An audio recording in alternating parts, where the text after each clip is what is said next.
Assalamualaikum warahmatullahi wabarakatuh. Gus Yahya melawan kudeta halus. Pemanjatannya sangat-sangat politis, sahabat. Ini sudah bukan dinamika ormas. Ini sudah bukan perbedaan pandangan. Tetapi ini adalah merupakan operasi politik kelas berat yang menyusup ke kubu PBNU dengan gaya yang sangat rapi tapi busuk.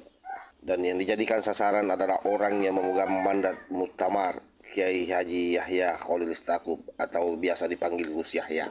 Ketika seorang ketua umum dipilih lewat mekanisme muktamar, lalu tiba-tiba didesak mundur hanya lewat rapat Dewan Suriah, ini bukan internal biasa. Ini adalah pukulan teknis yang sengaja dibuat untuk menggoyang legitimasi. Kudeta yang dibungkus sopan, tapi esensinya mereka ingin merebut kendali PBNU tanpa menunggu mandat jamaah. Dan kalau ada yang bilang ini bukan kudeta, saya mohon maaf. Anda sudah menipu diri sendiri atau Anda bagian dari operasinya.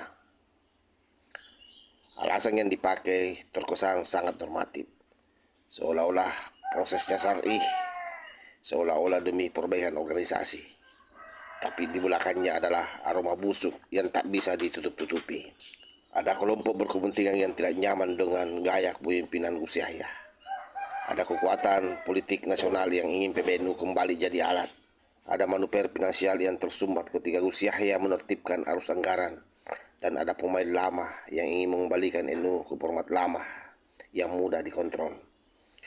Semua alasan administratif itu hanya kemasan. Isi sebenarnya adalah kuasa dan pengaruh. Yang mereka kira akan tunduk ternyata melawan. Gus Yahya tidak memilih diam. Ia menjawab, tidak ada mekanisme seperti itu dalam anggaran dasar dan anggaran rumah tangga. Ini bukan sekedar bantahan, tapi ini adalah tamparan ke arah mereka yang sok merasa paling NU, tapi melanggar aturan NU sendiri. Gus Yahya menunjukkan bahwa ia bukan ketua umum yang pasrah diatur. Ia bukan boneka, ia bukan figur simbolik. Ia pemimpin yang tahu aturan main dan tidak ada rela dicopot dengan mekanisme abal-abal. Kalau manuver ini dibiarkan, publik akan melihat PBNU bukan sebagai ormas keagamaan, tapi sebagai arena pertarungan politik, sebagai lapak rebutan posisi, dan sebagai sarang intrik kelompok tertentu. Ini bisa memecah belah jamaah, bisa membuat NU diejek sebagai ormas yang diperalat kepentingan politik eksternal. Dan jangan salah, kudeta halus seperti ini selalu punya sponsor, bukan hanya aktor internal. Ketika Suriah masuk terlalu dalam ke wilayah Tanfisiah, itu menimbulkan presiden buruk. Suriah itu penjaga moral, bukan sebagai alat politik. Tapi sekarang, wewenang digeser-geser, dipelintir, dipakai sebagai stempel keputusan yang tidak melalui mekanisme muktamar. Seakan-akan rapat Suriah bisa mengganti suara jamaah. Padahal jelas itu melanggar tradisi NU sendiri.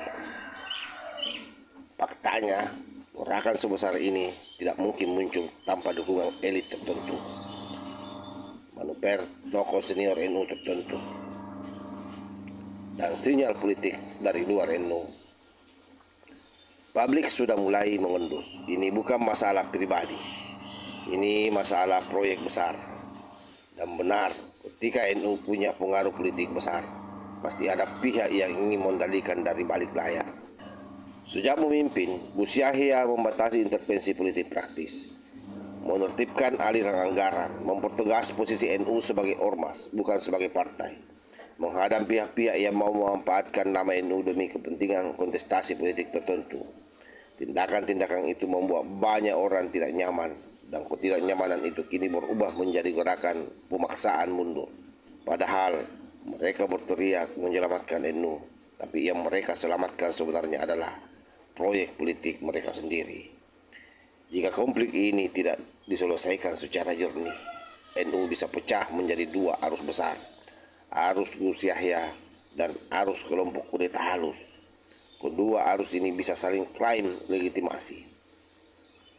NU bisa masuk ke masa dualisme seperti organisasi besar lain yang pernah pecah. Dampaknya bukan main-main, dari struktur hingga ke akar rumput. Jamaah akan bingung siapa yang sah, karena ia memilih melawan cara kotor. Tetapi disinilah sesungguhnya Gus Yahya menang secara moral, karena ia memilih melawan cara kotor, bukan melawan orang. Ia tidak memakai bahasa kasar, tidak menyerang personal. Ia hanya menunjukkan bahwa cara mereka keliru, aturan mereka selewengkan, mekanisme mereka langgar.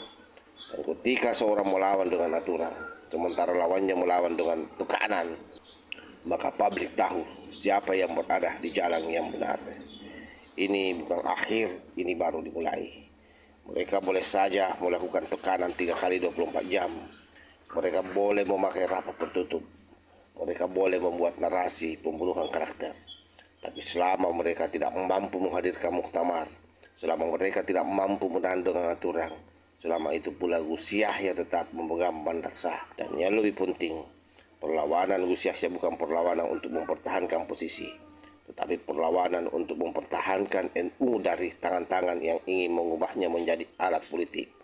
Jika kudeta halus ini dibiarkan lolos, maka besok lusa NU bukan lagi rumah besar umat, tapi lapak dagangan politik, dikuasai oleh mereka yang paling lihai bermanuver, bukan mereka yang paling layak memimpin. Allahul muwaffiq ila aqwamit thariq. Wassalamualaikum warahmatullahi wabarakatuh.